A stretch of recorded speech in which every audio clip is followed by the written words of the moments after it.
Ito naman next guys ang itetest drive natin. Alright, napakalupit. Payo.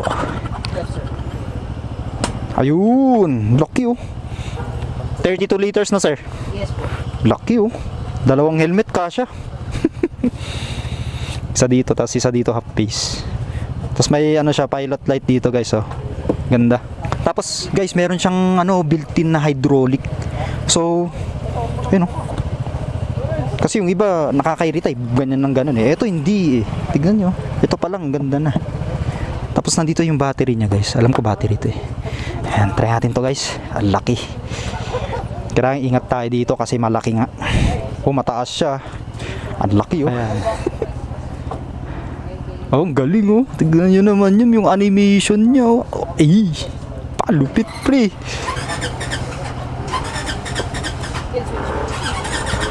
Kill switch siya. Ay, naka-kill switch siya. Ah, so kailangan deactivate niya yung kill switch. Ayun, okay, okay. Pero tumutunog pa rin siya kahit naka-kill switch siya. Teka lang, mataas. Kailangan, tingnan natin kung may kill switch to. Ah, may kill switch. Hindi ko kayang ibaba pag nakasakay. Mataas. O, ayun, nakatipto ako ng konti guys ha. Okay. Oh, eh. Ganda oh. Tayo na solid pre. Tapos may windshield siya dito guys. Ang ganda, para kang nakasakay sa sasakyan. Oh, eh, ang lupit pre. Ang laki oh.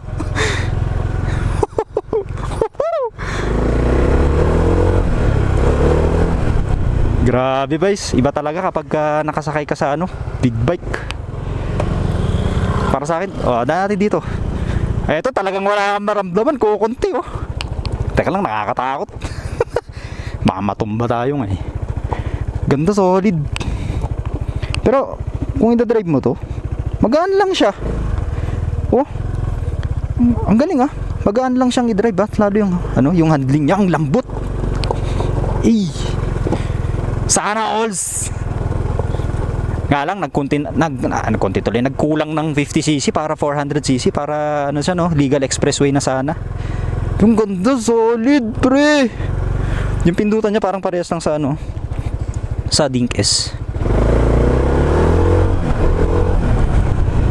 Solid men, lakas.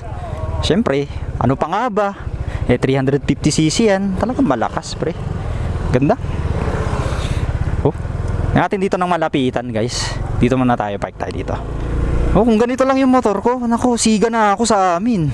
Oh, siga na ako. Ito lang motor ko. Ako nang pinakasiga sa BGH compound. Huh? Oh. Kasi mga kasama ko minamalit nila yung KRB, mahina daw eh. Eh paano kung itong nilabas ko? Oh, sige nga.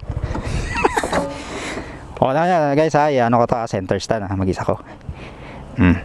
May bakal pa yan, may opera pa yung pa ako. Natin. Oh, ang gaan guys. Magaan lang siya. Huwag natin patayin, baka yung susi nandun.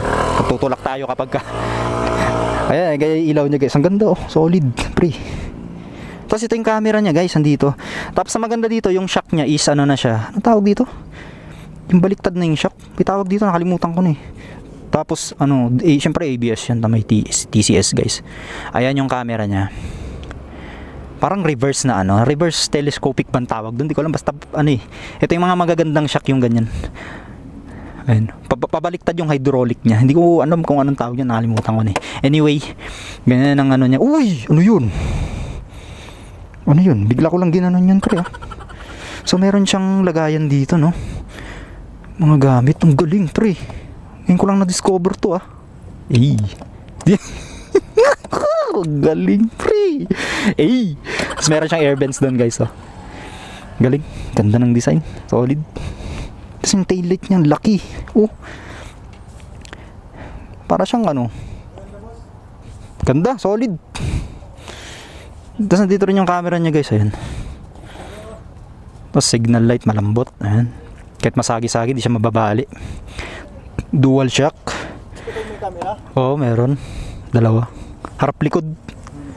Magkano yung presyo niya? Hindi ko nga. 273k? Yung isa? Ayun, hindi ko alam. Yung isa. Maganda no? Solid. Review natin. Ito may carrier siya. Tapos meron din siguro dito. Wala dito sa kabila guys. Sa may ano lang, right side lang. So anong hazard nito? Ito ata. Oh, mahina lang. Oh, ang galing nung ano nyo, high nya. Ganun. Iba-iba yung pindutan nitong Kim ko ah. Sinitambot siya niya. Parang presyo na rin ng sasakyan. Oo nga. Parang nakasasakyan dito. Galing. Ayos. Test drive ulit natin guys. Yeah. Kailangan yung pagbababa mo nakatayo ka eh. So ito yung passing light niya siguro. Ito yung ilaw niya eh. Ito yung high oh. Oh yun passing light. Galing. So guys, ito yung passing light niya no. Ayun oh. Yung yellow na yun pareha sa KRB. Tapos ito yung high niya. Bakit na tataka ko iba-iba yung pindutan nung ano nung mga motor nung mga ano ginagawang motor sa Kim ko no. Ayun oh. Ito yung high niya oh, kakaiba. Dito yung KRB, yan yung start niya eh. Para ma-activate mo yung KRB, dito mo pipindutin. Ito high and low. Ayan oh. Ikot mo pa. Ayun, ganda guys. Hey! Ang lakas.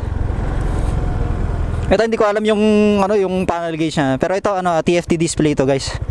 Tapos para ano, para makuha mo yung video. Actually automatic na daw nagbi-video ito.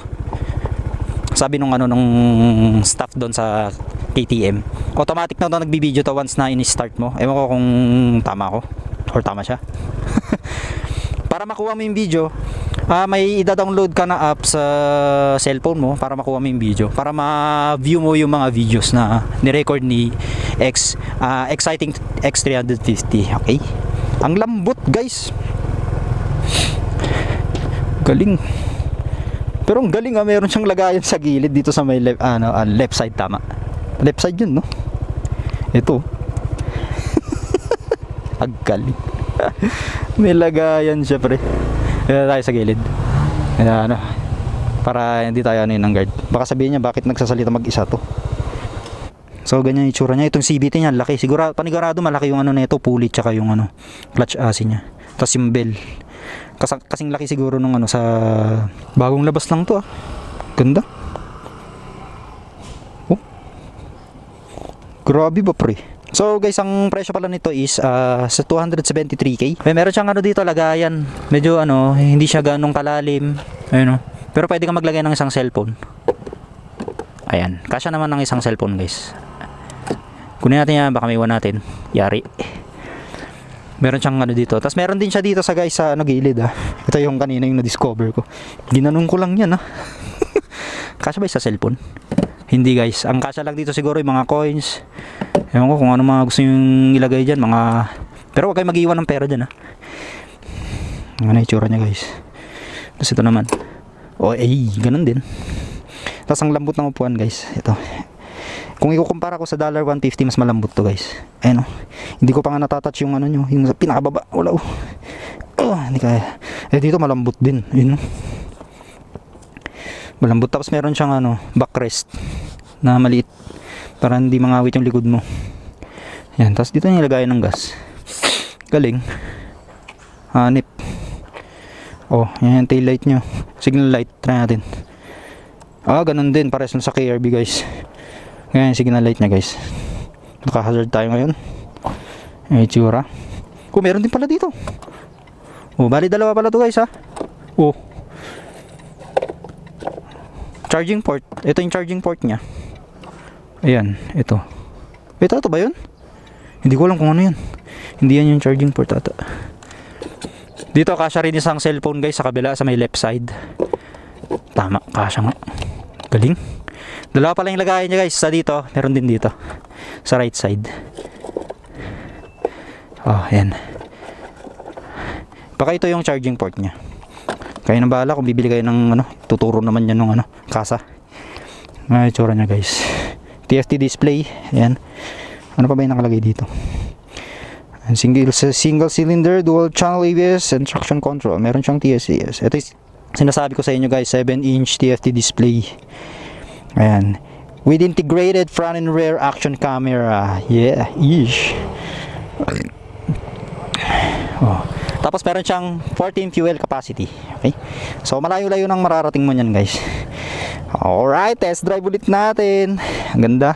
Solid. Tinawag ko yung kapatid ko. Yun yung kapatid ko. Ang laki nung sa'yo. Oh, G! Rides na tayo, pre! Takbo natin to. Ang ganda rin yung extend mo yung paa mo. Ang ganda. Hindi ka mangangawit dito pag long ride. Sobrang relax si drive. Yun yung kapatid ko. Kupal. Dinadrive niya yung ano, guys, yung Exciting 400. Ayun, mas malaki yun. Pero ito, malaki na to eh. Ayan, oh. Dada ka, malaki yan, boy. Kupal. Yan yung kupal kong kapatid. Ang ganda ng handling, solid. Ganda. Kung ganito lang motor ko, putsa, ako na yung pinakahalimaw dyan sa BJ's compound. Eh. Ganda, solid. Wala akong masabi dito. Solid talaga kapag ganito mga motor. Mga Maxi Scoot na ganito, napaka-solid talaga, guys. Halos lahat naman. May kanya-kanya silang specs. Daan mo doon. Rides na, pre. Pre, rides. Ganda yan, no? Try mo to, maganda. Solid, guys. Ang ganda. Kahit idaan mo dito ng mabilis ka. Oh. Wala. Hindi mo masyadong ramdam. Oh, kung magra-rough road kayo, may rides kayo tapos rough road. Lalo kapag pumunta tayo ng Zambales, alam ko meron doon yung rough road na daan. Oh, wala, panis. Basic lang sa kanya, oh. Ano doon, mas rough road doon. Pero kayang-kaya nito, guys. Galing. Wala pa nga yun, eh. Parang patag yung dinahanan ko. Galing. Okay, guys, so suwabe tong motor na to. Ganda. Wala akong masabi. Halos lahat naman. Pero ito, hindi natin matatry yung top speed nito eh. Siyempre, hindi ka naman pwede mag top speed dito. Paikot-ikot lang tayo dito eh. Tapos ang laki ng side mirror niya. Ayan. Ang laki, mas malaki sa KRB. Maganda talaga kapag feel ko mas gusto ko lang yung sa KRB kasi may design siya dito. Ito, pag ganun lang siya. Try mo na to. Patry ko na sa kapatid ko to. Ay, ikaw muna, kuya. Yan, review ko lang. Salamat. Mabigat yun. Sa malakas to, yun. Yun 400 yun eh. Ito. 350 50cc. Malakas yun, malakas din yan. Ganda, solid. Sige, drive mo, record kita. So yun, guys, solid to, solid. Ganda. Yung likod oh. Para siyang pinalaki na yung DTX. Ganyan yung design ng DTX pero mas maliit yung sa DTX.